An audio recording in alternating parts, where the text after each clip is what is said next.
नमस्ते छात्रों, विद्या पाठ को हम देख रहे थे। पिछले क्लास में हमने देखा महादेव वर्मा ने बताया कि बिंदा के उस विचार से महादेव वर्मा का मन बहुत ही व्याकुल हो उठा। कौन सा विचार? हर एक बच्चे की माँ दो माँ होती है, एक आकाश में तारा बनकर और एक घर में सज धज कर। इसलिए वह उस विचार से महादेवी वर्मा के मन में एक भय बैठ गया। उस भय से महादेव वर्मा ने अपनी माँ से अनुनय पूर्वक बताया कि तुम कभी तारा ना बनना, चाहे भगवान कितना ही चमकीला तारा बनावे। अगर तुम तारा बन जाओगी तो मुझे बिंदा बनना पड़ेगा।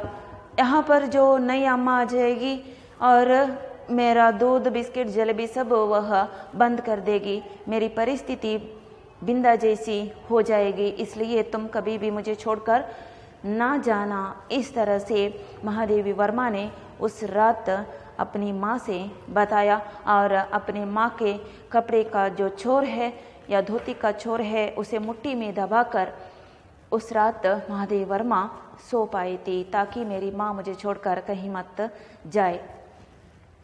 ಕಳೆದ ಕ್ಲಾಸಲ್ಲಿ ನಾವು ಈ ಪ್ಯಾರಾಗ್ರಾಫನ್ನು ನೋಡಿದ್ವಿ. ಇದರಲ್ಲಿ ಏನು ಹೇಳಿದ್ದಾರೆ? ಮಹಾದೇವಿ ವರ್ಮಾ ಅವರಿಗೆ ಬಿಂದನ ಆ ಒಂದು ವಿಚಾರದಿಂದ ಮನಸ್ಸಿನಲ್ಲಿ ಒಂದು ರೀತಿಯ ಭಯ ಆವರಿಸಿತ್ತು, ಮನಸ್ಸಿನಲ್ಲಿ ಒಂದು ರೀತಿಯ ಚಿಂತೆ ಮೂಡಿತ್ತು.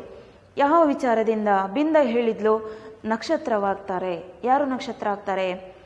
ಯಾವ ತಾಯಿ ಸತ್ತು ಹೋಗ್ತಾಳೋ ಆ ತಾಯಿ ಆಕಾಶದಲ್ಲಿ ನಕ್ಷತ್ರವಾಗಿ ಅಲ್ಲಿಂದ ತನ್ನ ಮಕ್ಕಳನ್ನು ನೋಡ್ತಾ ಇರ್ತಾಳೆ ಮತ್ತು ಮನೆಗೆ ಇನ್ನೊಬ್ಬಳು ತಾಯಿ ಅಲಂಕಾರ ಮಾಡಿಕೊಂಡು ಬರ್ತಾಳೆ.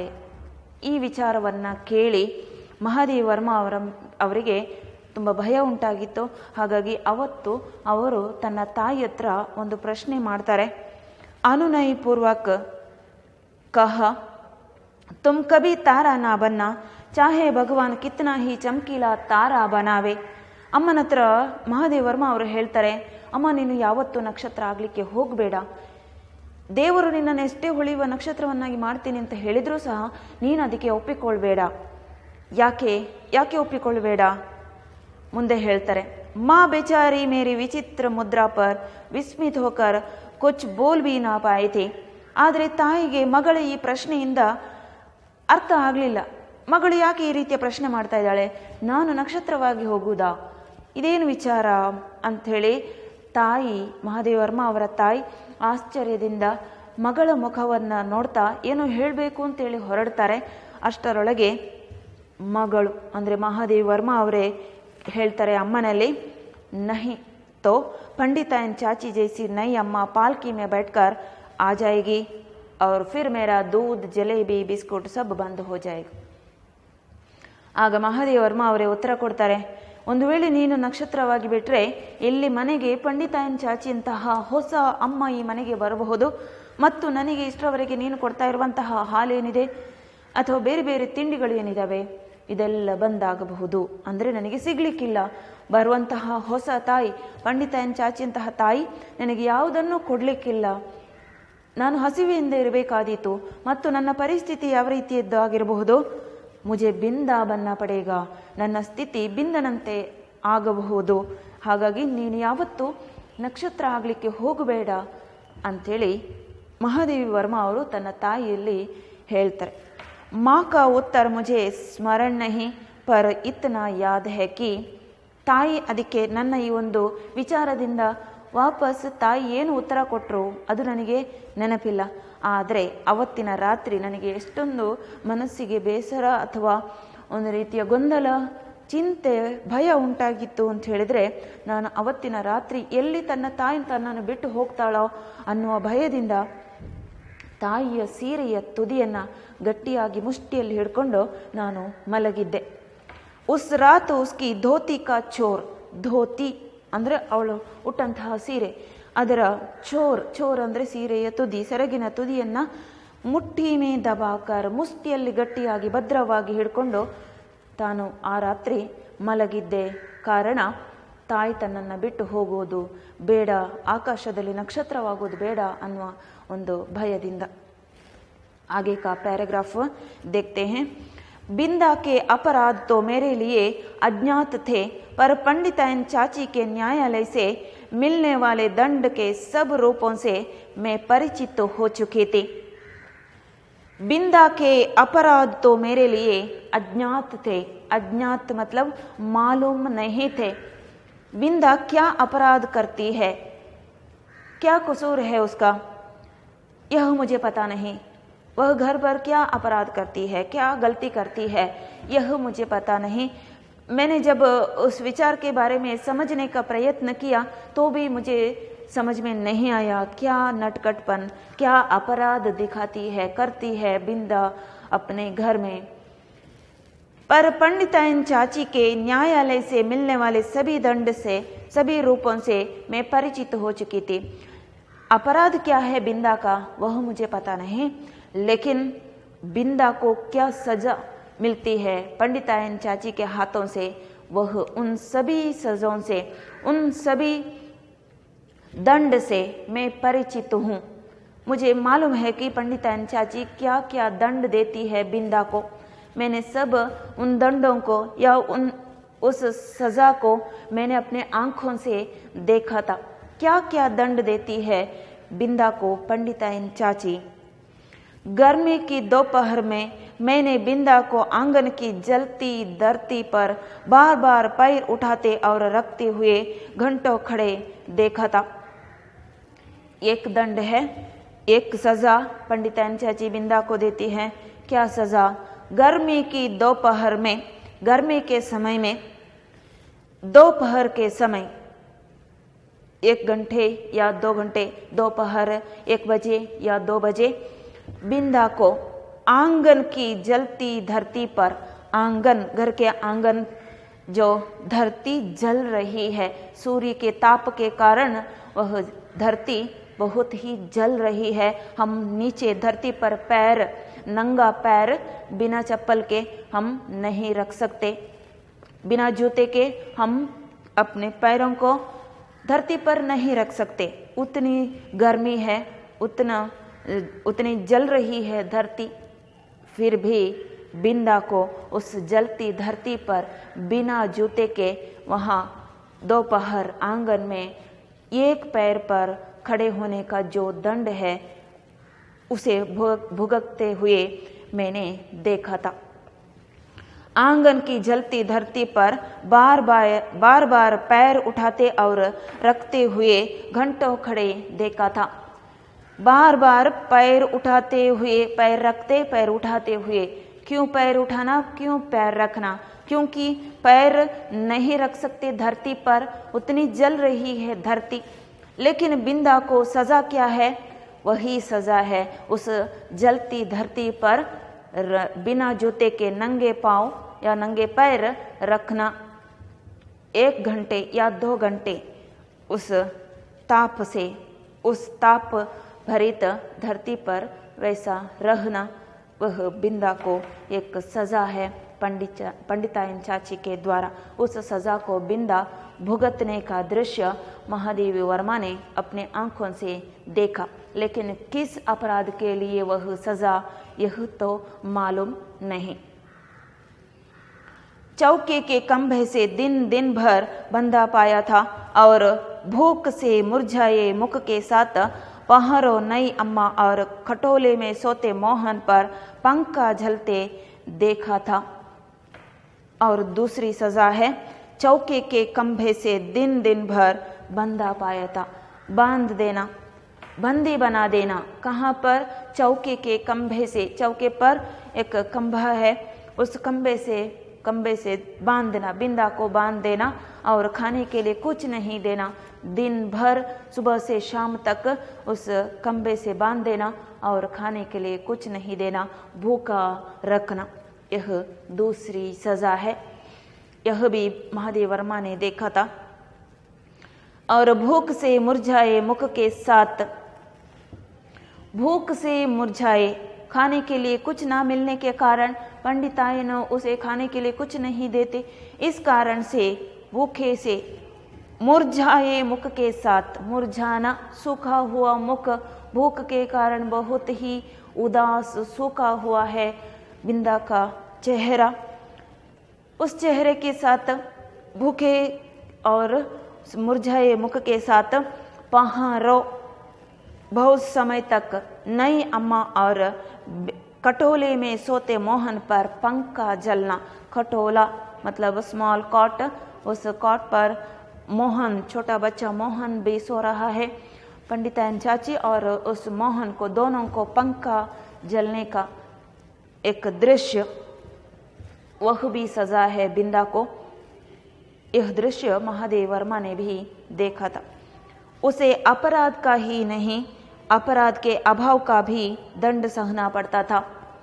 यह सब तो अपराध के, शायद महादेव वर्मा सोचती है कि शायद बिंदा कुछ ना कुछ अपराध करती होगी, इसके लिए उसे वो सब सजा मिलती होगी, लेकिन क्या अपराध है वह महादेव वर्मा को पता नहीं।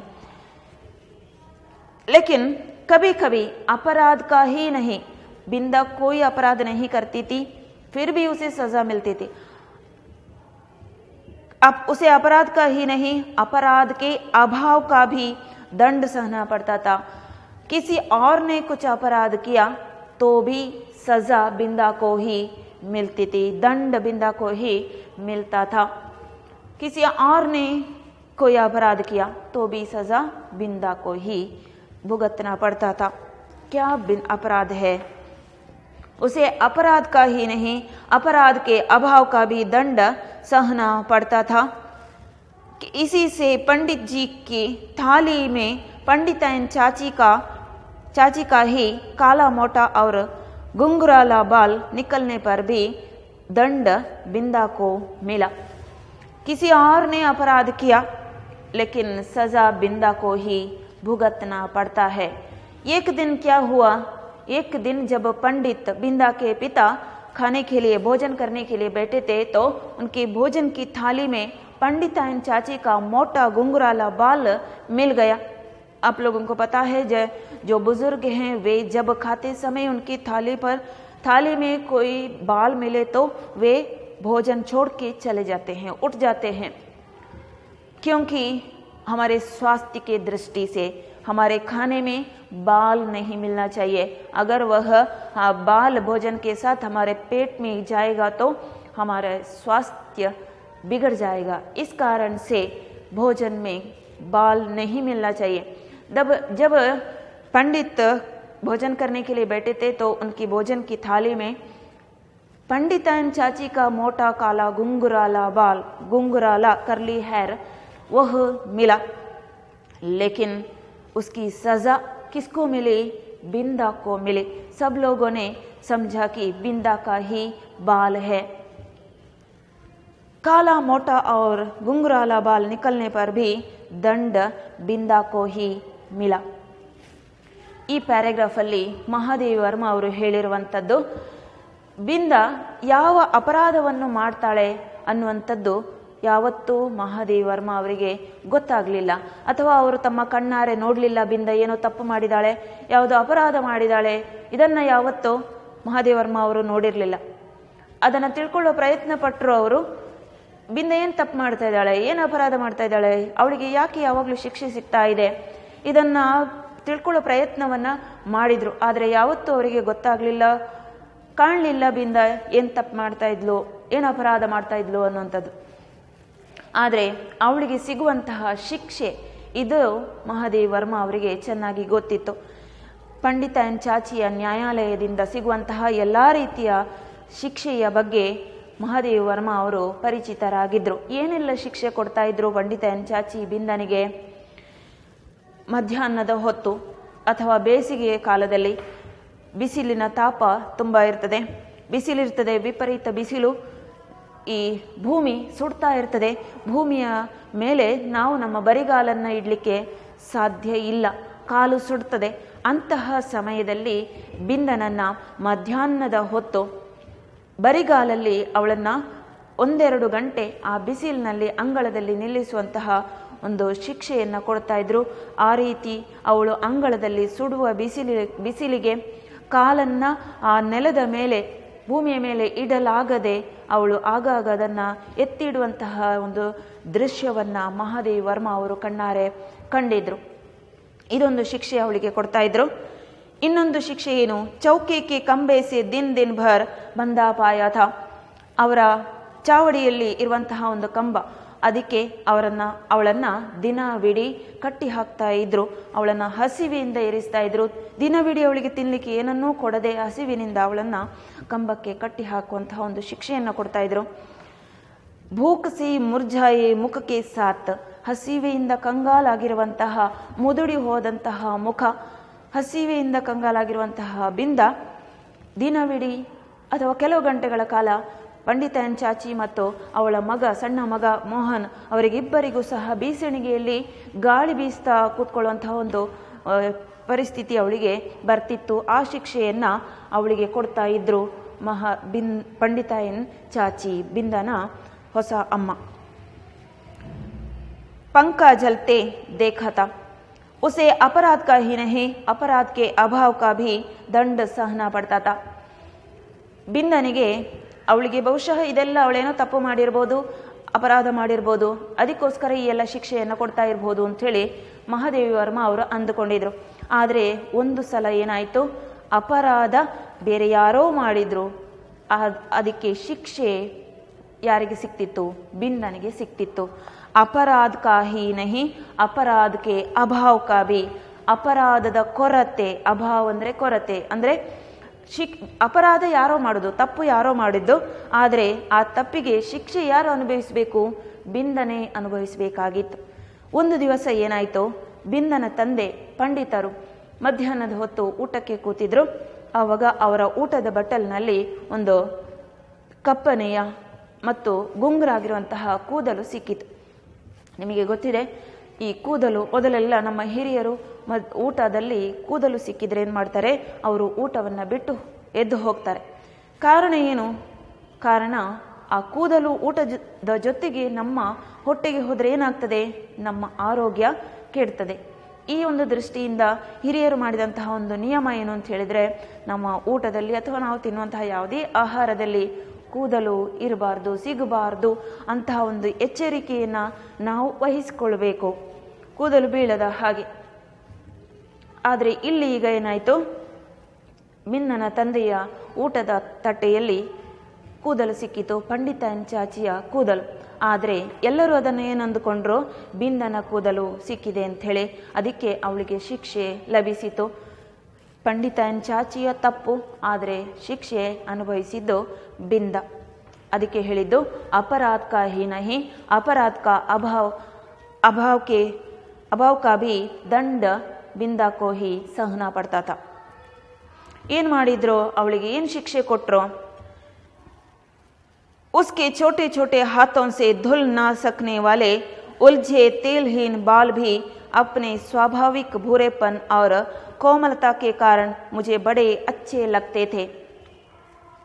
बिंदನ ಕೂದಲು ಹೇಗಿದೆ ನೋಡಲಿಕ್ಕೆ, बहुत ही सुंदर. छोटे छोटे हाथों से बिंदा के बालों का देखभाल वह खुद करती है, क्योंकि माँ नहीं है देखभाल करने के लिए बालों के बारे में, या पंडिताइन चाची भी उन बालों के बारे में कुछ नहीं सोचती या देखभाल नहीं करती, पालन पोषण नहीं करते.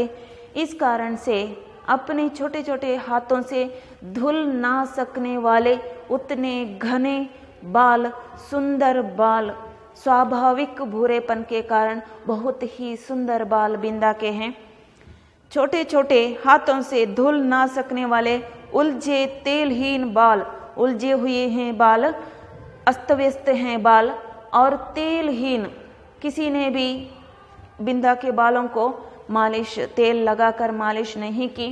इस कारण से तेलहीन बाल, वह छोटी होने के कारण अपने छोटे छोटे हाथों से अपने बालों का पालन पोषण या देखभाल वह नहीं कर सकती. तेल लगाकर या ठीक तरह से धोकर वह अपने बालों का देखभाल नहीं कर सकती. फिर भी वे बाल बहुत ही सुंदर हैं. अपने स्वाभाविक भूरेपन और कोमलता के कारण मुझे बड़े अच्छे लगते हैं. वह सहज कोमल सुंदर बाल हैं बिंदा के. उनके जो बाल हैं, बिंदा के बाल हैं, वह महादेव वर्मा को बहुत ही पसंद थे. जब पंडित एन चाची की कैंची ने उन्हें कूड़े के ढेर पर बिखरा कर उनके स्थान को बिल्ली की काली धारियों जैसी रेखाओं से भर दिया। पंडित एन चाची ने उन सुंदर बालों की क्या हालत बनाई, उसे काट दिए, कैंची से काट कर कैसे बना दिए बालों को, बिल्ली की काली धारियों जैसी रेखाओं से भर दिए। बिल्ली के शरीर पर कितनी छोटी छोटी बाल होते हैं, उस तरह से उतनी छोटी बाल छोड़ दिए बिंदा के सिर पर। तो मुझे रुलाई आने लगी। बिंदा के सिर पर जो बाल देखकर, इतनी छोटी छोटी बिल्ली के शरीर पर जो बाल होते हैं, उतनी छोटी बालों को देखकर महादेवी वर्मा को रुलाई आ गई। महादेवी वर्मा अपने सखी बिंदा की इस परिस्थिति को, इस अवस्था को देखकर उन्हें रोना आया। पर बिंदा ऐसे बैठी रही मानो सिर और बाल दोनों नई अम्मा के ही हो।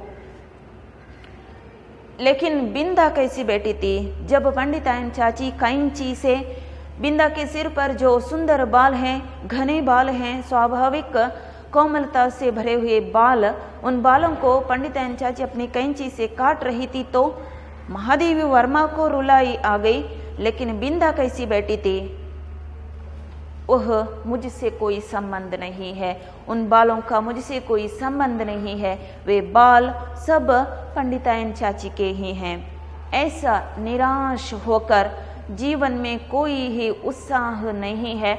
निरीह बालिका, इच्छा रहित बालिका, कोई इच्छा ही नहीं है, चाहे कुछ भी कर ले उससे कोई फर्क नहीं पड़ता। ऐसे बिंदा बैठी थी। ಅಪರಾಧದ ಬಗ್ಗೆ ನೀವು ನೋಡಿದಿರಿ, ಬಿಂದ ಏನು ಅಪರಾಧ ಮಾಡ್ತಾ ಇದ್ಲು ಅಥವಾ ಅವಳಿಗೆ ಏನು ಶಿಕ್ಷೆ ಕೊಡ್ತಾ ಇದ್ರು? ಕೆಲವೊಮ್ಮೆ ಅವಳಿಗೆ ಅಪರಾಧ ಮಾಡದೇ ಇದ್ರೂ ಸಹ, ಬೇರೆ ಯಾರೋ ಅಪರಾಧ ಮಾಡಿದ್ರೂ ಸಹ ಅದರ ಶಿಕ್ಷೆ ಅವಳಿಗೆ ಸಿಕ್ತಿತ್ತು। अपराध का ही नहीं, अपराध के अभाव का भी दंड बिंदा को ही भुगतना पड़ता था। ಏನಾಯಿತು, ಒಂದು ದಿವಸ ಪಂಡಿತರ ಊಟ ಮಾಡುವಂಥ ತಟ್ಟೆಯಲ್ಲಿ ಮಧ್ಯಾಹ್ನದ ಹೊತ್ತು ಅವರು ಊಟಕ್ಕೆ ಕೂತಿದ್ರು। ಅವರ ಊಟದ ಬಟ್ಟಲಿನಲ್ಲಿ ಒಂದು ಕಪ್ಪಗೆ ಮತ್ತು ಗುಂಗುರಾಗಿರುವಂತಹ ಒಂದು ಕೂದಲು ಸಿಕ್ಕಿತು। ಆ ಕೂದಲು ಯಾರದು? ಪಂಡಿತಾಯನ್ ಚಾಚಿಯದ್ದು। ಹಾಗಾಗಿ ಪಂಡಿತರು ಆ ಊಟವನ್ನು ಬಿಟ್ಟು ಎದ್ದು ಹೊರಟು ಹೋದರು। ಆ ಕೂದಲು ಊಟದೊಟ್ಟಿಗೆ ನಮ್ಮ ಹೊಟ್ಟೆಗೆ ಹೋದರೆ ನಮ್ಮ ಆರೋಗ್ಯ ಕೆಡ್ತದೆ। ಆದರೆ ಅದರ ಶಿಕ್ಷೆ ಯಾರಿಗೆ ಲಭ್ಯ ಆಯಿತು? ಬಿಂದನಿಗೆ ಲಭ್ಯ ಆಯಿತು। ಕೂದಲು ಸಿಕ್ಕಿದ್ದು ಪಂಡಿತಾಯನ್ ಚಾಚಿಯ ಕೂದಲು, ಆದರೆ ಎಲ್ಲರೂ ಅದನ್ನು ತಿಳ್ಕೊಂಡ್ರು ಬಿಂದನ ಕೂದಲು ಅಂಥೇಳಿ। ಬಿಂದನ ಕೂದಲು ನಿಜವಾಗಿಯೂ ಸುಂದರವಾದಂತಹ ಕೂದಲು। ಅವಳ ಕೂದಲ ಆರೈಕೆಯನ್ನು ಮಾಡುವವರು ಯಾರೂ ಇಲ್ಲ, ಅವಳ ನಿಜವಾದ ತಾಯಿ ಇಲ್ಲ, ಈ ಹೊಸ ತಾಯಿ ಅವಳ ಕೂದಲ ಆರೈಕೆಯನ್ನು ಮಾಡುವುದಿಲ್ಲ। ಸ್ವತಃ ಬಿಂದನೆ ತನ್ನ ಕೂದಲಿನ ಆರೈಕೆಯನ್ನು ಮಾಡಬೇಕಾಗಿತ್ತು। ಆದರೆ ಅವಳು ಇನ್ನೂ ಸಹ ಸಣ್ಣ ಹುಡುಗಿ, ಅವಳಿಗೆ ತನ್ನ ಅಷ್ಟು ದಪ್ಪನೆಯ ಉದ್ದನೆಯ ಕೂದಲ ಆರೈಕೆ ಮಾಡಲಿಕ್ಕೆ ಅವಳಿಂದ ಸಾಧ್ಯ ಆಗೋದಿಲ್ಲ, ಅಸಾಧ್ಯದ ವಿಚಾರ ಆಗಿತ್ತು। ಅವಳು ಆ ದಪ್ಪನೆಯ ಉದ್ದನೆಯ ಕೂದಲ ಆರೈಕೆ ಮಾಡದೇ ಇದ್ರೂ ಸಹ ಅದಕ್ಕೆ ಅದನ್ನು ಸರಿಯಾದ ಸಮಯಕ್ಕೆ ಆಗಾಗ ತೊಳಿತಾ ಇರುವಂಥದ್ದು, ಅಥವಾ ಆ ಕೂದಲನ್ನು ಬಾಚುವಂಥದ್ದು, ಅಥವಾ ಆ ಕೂದಲಿಗೆ ಎಣ್ಣೆ ಹಾಕಿ ಅದರ ಆರೈಕೆಯನ್ನು ಮಾಡುವಂಥದ್ದು, ಇದು ಯಾವುದು ಸಹ ಬಿಂದನಿಂದ ಸಾಧ್ಯ ಇಲ್ಲ, ಬೇರೆ ಯಾರೂ ಅದನ್ನು ಮಾಡೋದು ಇಲ್ಲ। ಯಾವುದೇ ಆರೈಕೆ ಇಲ್ಲದಿದ್ದರೂ ಸಹ ಬಿಂದನ ಕೂದಲು ಸಹಜವಾಗಿ ಸುಂದರವಾಗಿದೆ, ಕೋಮಲವಾಗಿದೆ, ತುಂಬ ನುಣುಪಾದಂತಹ ಕೂದಲು। ಹಾಗಾಗಿ ಅವಳ ಕೂದಲನ್ನು ಕಂಡ್ರೆ ಮಹಾದೇವಿ ವರ್ಮ ಅವರಿಗೆ ತುಂಬ ಇಷ್ಟ ಅಂಥೇಳಿ ಮಹಾದೇವಿ ವರ್ಮ ಅವರಲ್ಲಿ ಹೇಳ್ಕೊಳ್ತಾರೆ। ಅಂತಹ ಸುಂದರವಾದಂತಹ ಕೂದಲನ್ನು ಬಿಂದನ ಚಿಕ್ಕಮ್ಮ ಅಥವಾ ಹೊಸ ಅಮ್ಮ ಪಂಡಿತಾಯನ್ ಚಾಚಿ ತಮ್ಮ ಕತ್ತರಿಯಿಂದ, ಕೈಂಚಿ ಅಂತ ಹೇಳಿದ್ರೆ ಕತ್ತರಿಯಿಂದ ಅವಳ ಕೂದಲನ್ನು ಕತ್ತರಿಸಿ ಹಾಕಿಬಿಟ್ರು। ಎಷ್ಟು ಗಿಡ್ಡದಾಗಿ, ಎಷ್ಟು ಸಣ್ಣ ಕೂದಲನ್ನಾಗಿ ಮಾಡಿದ್ರು ಅಂತ ಹೇಳಿದ್ರೆ, ಬಿಲ್ಲಿ ಕಿದ್ದ ಕಾಲಿಧಾರಿಯೋ ಜೈಸಿ ರೇಖಾ, ಬಿಲ್ಲಿ ಅಂದರೆ ಬೆಕ್ಕು, ಬೆಕ್ಕಿನ ಮೈ ಮೇಲಿರುವಂತಹ ಕೂದಲು ನೀವು ನೋಡಿರಬಹುದು, ಇಷ್ಟು ಸಣ್ಣಗೆ ಇರುವಂಥದ್ದು। ಅಷ್ಟು ಸಣ್ಣದಾಗಿ ಮಹಾದೇವಿ ವರ್ಮ ಅವರ ಗೆಳತಿ ಬಿಂದನ ಕೂದಲನ್ನು ಪಂಡಿತ ಚಾಚಿ ಅವರು ಕತ್ತರಿಸಿ ಬಿಟ್ರು. ಅಷ್ಟು ಸಣ್ಣ ಕೂದಲನ್ನು ಅವಳ ತಲೆಯಲ್ಲಿ ಉಳಿಸಿಬಿಟ್ರು. ಉಳಿದ ಕೂದಲನ್ನು ಕತ್ತರಿಸಿ ಹಾಕಿಬಿಟ್ರು. ಈ ಒಂದು ಪರಿಸ್ಥಿತಿ, ಬಿಂದನ ಕೂದಲಿನ ಈ ಅವಸ್ಥೆಯನ್ನು ನೋಡಿ ಮಹಾದೇವಿ ವರ್ಮಾ ಅವರಿಗೆ ಅಳು ಬರುವಂತಾಯಿತು. ಅವಳ ಕೂದಲ ಬಗ್ಗೆ ನೋಡಿ, ಅಷ್ಟು ಸುಂದರ ಕೂದಲನ್ನು ಕತ್ತರಿಸಿ ಹಾಕಿಬಿಟ್ರಲ್ಲ, ಈ ರೀತಿ ಮಾಡಿಬಿಟ್ರಲ್ಲ ಅಂಥೇಳಿ ಮಹಾದೇವಿ ವರ್ಮಾ ಅವರಿಗೆ ಅಳು ಬಂತು. ಆದರೆ ಬಿಂದ ಮಾತ್ರ ಹೇಗೆ ಕೂತಿದ್ಲಂತೆ, ಬಿಂದ ಮಾತ್ರ ಪಂಡಿತ ಚಾಚಿ ಎದುರುಗಡೆ ಹೇಗೆ ಕೂತಿದ್ಲು, ಈ ಕೂದಲು ತನ್ನದಲ್ಲ, ತನಗೆ ಇದು ಸಂಬಂಧಪಟ್ಟದ್ದಲ್ಲ, ಇವರು ಏನು ಬೇಕಾದರೂ ಮಾಡಲಿ ಅನ್ನುವ ರೀತಿಯಲ್ಲಿ ಯಾವುದೇ ಭಾವನೆ ಇಲ್ಲದೆ, ಜೀವನದಲ್ಲಿ ಯಾವುದೇ ಒಂದು ಆಸೆ ಇಲ್ಲದೆ ಅವಳು ಕೂತಿದ್ದಾಳೆ ಆ ಹುಡುಗಿ. ಬಾಲ್ ದೋನೋ ನೈ ಅಮ್ಮ ಕೆ ಹಿ ಹೋ, ಇದೆಲ್ಲವೂ ಸಹ ತನ್ನ ಶರೀರ ಅಥವಾ ತನ್ನ ಕೂದಲು ಎಲ್ಲವೂ ಈ ಪಂಡಿತ ಚಾಚಿಗೆ ಬಿಟ್ಟದ್ದು, ಅವರೇನು ಮಾಡ್ತಾರೋ ಅದನ್ನು ತಾನು ಒಪ್ಪಿಕೊಳ್ತೇನೆ ಅನ್ನುವ ರೀತಿಯಲ್ಲಿ ಅವಳು ಸುಮ್ಮನೆ ಕೂತ್ಕೊಂಡು ಇದ್ದಾಳೆ. ಹೀಗೆ ಅಪರಾಧ ಯಾರೋ ಮಾಡಿದ್ದು, ಆದರೆ ಆ ಅಪರಾಧದ ಒಂದು ಶಿಕ್ಷೆಯನ್ನು ಬಿಂದ ಅನುಭವಿಸಬೇಕಾಗಿತ್ತು ಅಂಥೇಳಿ ಮಹಾದೇವಿ ವರ್ಮಾ ಅವರು ಈ ಪ್ಯಾರಾಗ್ರಾಫಲ್ಲಿ ಹೇಳಿದ್ದಾರೆ. ಇನ್ನು ಮುಂದಿನ ಪ್ಯಾರಾಗ್ರಾಫನ್ನು ಮುಂದಿನ ಕ್ಲಾಸಲ್ಲಿ ನೋಡುವ. आगे के पैराग्राफ को हम आगे की क्लास में देखेंगे. धन्यवाद.